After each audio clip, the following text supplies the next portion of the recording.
Today we're going to look at how to use your spiritual gifts. Hello, I'm Ron Ovitt, a pastor, author, and president of Empower Ministry. You know, I remember when I was 15 and I was going to present my first Bible study. I was in high school and I knew that a lot of my school friends would be there and there could be a lot of questions, and I remember feeling really scared. And I asked God, what did He want me to teach on? You see, it was the beginning of our Christian club, so I didn't know what to expect. It actually started earlier that summer. I'd given my life to Jesus when I was 15 and was burdened about my friends, Steve, Ed, Dave, and Ron Torer. They did not know Jesus, and I prayed and had a dream about starting a club. Now, I hadn't been to a club, so I wasn't sure what to do, but I felt led by the Holy Spirit and went through all kinds of red tape and obstacles to get a club going. But in December of my junior year, right before Christmas break, we had our first meeting. 24 people showed up. The lesson I felt led to teach that day was putting on the armor of God. It was getting us ready for the task ahead. Well, God moved in a mighty way. We had devotions every morning at 10 minutes before the school bell. We had club meetings on Thursday nights. By the end of that year, we had 79 coming every morning for devotions and over 124 averaging on Thursday nights. We started a singing group with my twin brother directing it called the New Christian Minstrels with 45 people and five or more guitar players. We played for the whole school during assemblies. We had nighttime programs. We were even on television in Detroit and all around the area. We also would go to a children's mission in downtown Detroit every Wednesday and Thursday with 35 kids to minister to the children. My friends came to know Jesus along with a whole lot more people. And why do I mention this? Because I think it serves as an example of how the Holy Spirit can work in our life. I gave Him my life. I was concerned for the salvation of my friends. I asked for His leading, and He led all the way. Now, my life is not extraordinary. If anything, it was underwhelming. He used me in spite of my insecurity and my foibles. I believe He can do the same for you. This is particularly important because today I want to talk about using your spiritual gifts. You have been encouraged to take spiritual gift surveys by going to empowerministry.org/gifts. And I want you to do that. You can get there the survey on your gifts and find out what gifts you have. If you do that, then you will receive an email back stating what the survey indicated. Of course, it's not infallible, so we've asked you then to go to our Wired for Ministry book and look up the various gifts that you are interested in and see what makes sense to you. So you can take the test, you can read the different definitions and think about it. But here's the important problem. No single test can fully verify everything there is to know about spiritual gifts. It's a spiritual issue. It's a personal relationship with God, a process, a spiritual maturity process. It is something that God initiates, but you must respond. The goal of the survey is to stimulate your thinking and make you more aware of God working in your life. The survey will bring preferences and inclinations into your consciousness, perhaps even helping clarify some of your thinking. But to discern your spiritual gifts, you will need to spend more time thinking about and praying over it and using your gifts. Listen to what Peter writes. God has given each of you a gift from His great variety of spiritual gifts. Use them well to serve one another. Do you have the gift of speaking? Then speak as though God Himself were speaking through you. Do you have the gift of helping others? Do it with all the strength and energy that God supplies. Then everything you do will bring glory to God through Jesus Christ. All glory and power to Him forever and ever. Amen. And I say amen to that too. Experience will be one of the most valuable indicators as to what spiritual gifts you have. We are complex beings, and God has given us wonderful passions and abilities. Surely it's worth some time to better understand how God has intended for us to best serve Him. Can you imagine if each of us really took the spiritual gifts seriously? Doesn't matter how young you are. I was a teenager. or how old you are. Well, I'm much older now. Can you imagine what would happen if the church, if everyone in the church took this seriously? Listen to what Paul wrote to the Corinthians church. He says, I always thank my God for you and for the gracious gifts he has given you now that you belong to Christ Jesus. Through him, God has enriched your church in every way with all your eloquent words and all of your knowledge. This confirms that what I told you about Christ is true. Now you have every spiritual gift you need as you eagerly wait for the return of the Lord Jesus Christ. He will keep you strong to the end so that you will be free from all blame on the day when our Lord Jesus Christ returns. God will do this, for he is faithful to do what he says, and he has invited you into partnership with his Son, Jesus Christ, our Lord. You can look that up in 1 Corinthians, the first chapter, verses 4 through 9. God has called us into a partnership with himself, you personally. Will you join him? Now, here are 3 ways you can expand your knowledge about your own personal gifts.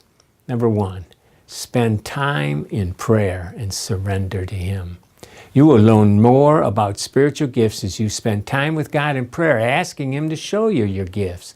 Go somewhere alone to be with God. Review your choices and ask God to give you insight. Talk to him about the gifts. Express any doubt, fear, or frustration you may have. Now ask God for clarity and confirmation. If you already know what your gifts are, then you need to take Paul's admonition to Timothy for your own life. Paul wrote this to Timothy. I remind you to fan into flames the spiritual gift God gave you when I laid my hands on you. For God has not given us a spirit of fear and timidity, but of power, love, and self-discipline. Now the question is, what does Paul mean to stir up the spiritual gift?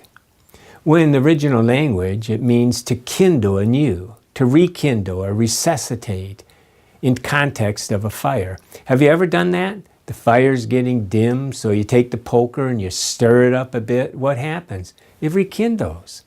Likewise, God wants you to take the gifts you think you have, no matter how long it has been since you used them, maybe never, doesn't matter. God has you where you are for such a time as this, and ask him to help you use them. Go to God in prayer. Stir it up. Ask him to reveal them to you. Ask him to prepare you to use them. Consecrate yourself to him. Ask him to show you when and how you can get started. Pray. Ask God. He's vitally interested in you. Paul again wrote this to Ephesians.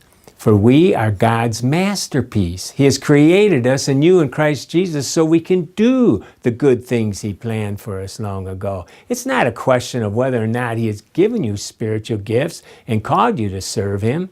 It's will you pray and respond to God's calling and live out the plan and purpose he has for your life.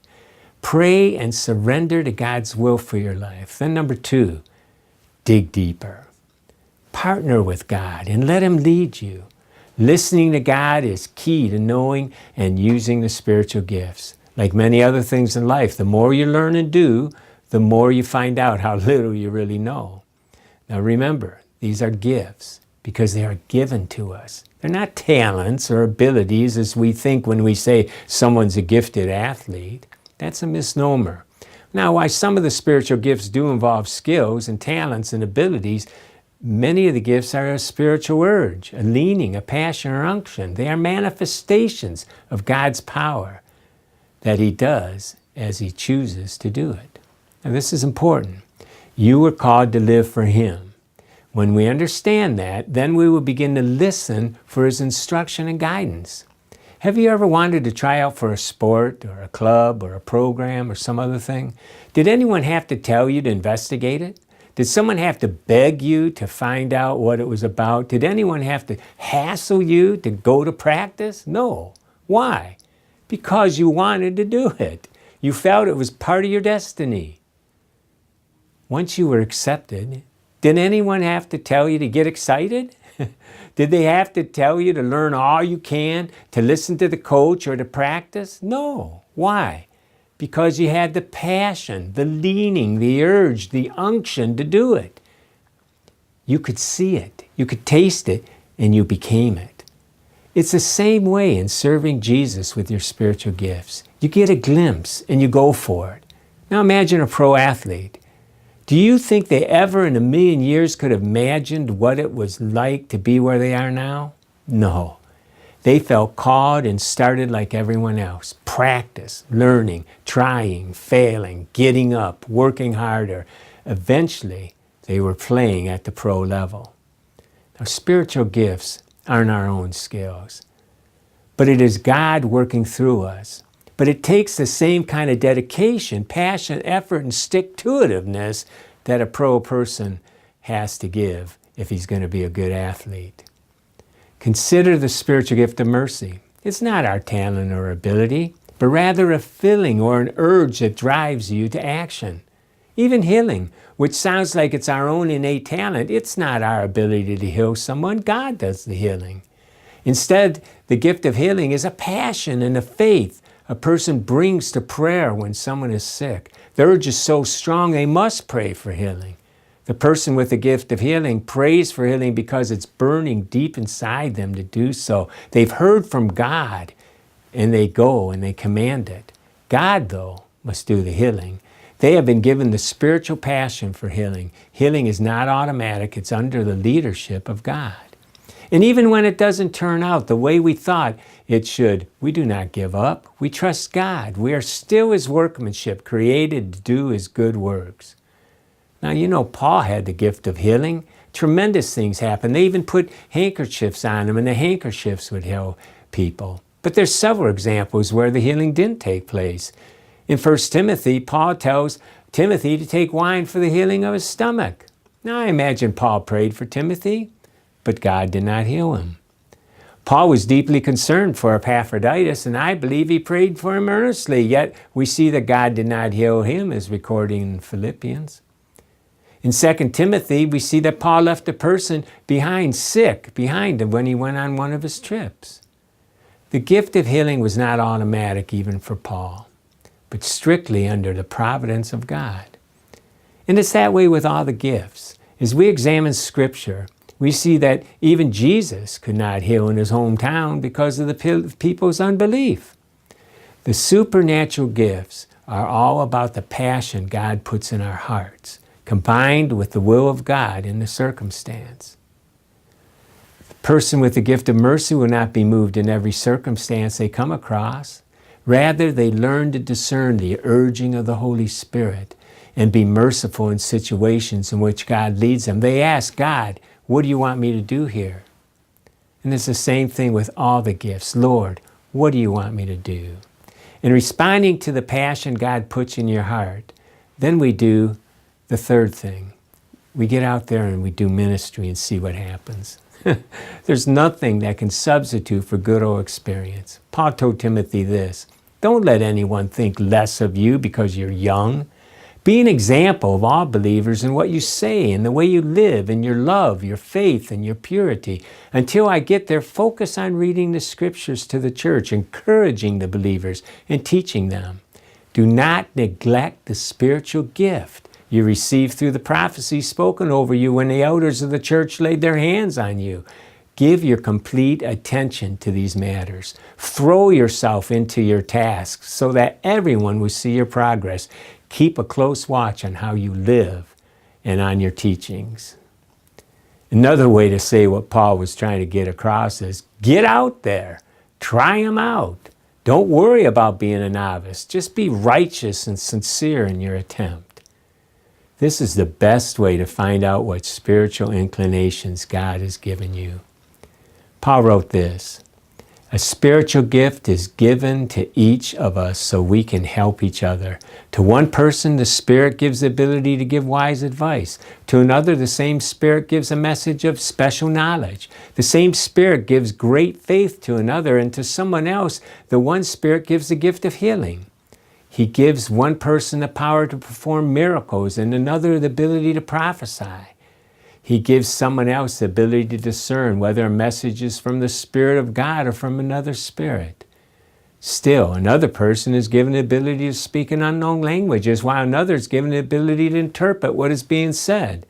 It is the one and only Spirit who distributes all these gifts. He alone decides which gift each person should have. The point is to get involved this year in ministry and see where your passions are. If you begin to think your gift is helping, be deliberately in helping people. If you think you have the gift of mercy, work somewhere you can be merciful. If your gift is faith, then meet with your pastor and start to trust God for great things at your church. If your gift is healing, then start earnestly praying for sick people, asking God, Lord, how do you want me to pray for them? As you get more involved in ministry where you think you may have a gift, you will soon find out if this gift is indeed a deep passion from God. If it is, the experience will help fuel the fire. You will feel alive as if you found out what God really wants you to do, and you have. As you continue to minister, God will help you learn about and modify and grow in your spiritual gifts. You can reach your community. You can see people come to know Jesus. You can minister to each other in your church if you just bow before God. Commit your life to Him and ask Him to show you and help you use your spiritual gift. For more information, I encourage you to get our book, Wired for Ministry. In there, I have all kinds of materials that you can use. You can go online and get our spiritual gift inventories. And we also have a bunch of videos, a video on each of the gifts you can look at. We also have a blog on spiritual gifts, so you can go to that as well. So just subscribe to this site here, this YouTube channel, so we can continue to feed you. And may God bless you as you stir up those gifts that He's given you and you use them for His glory.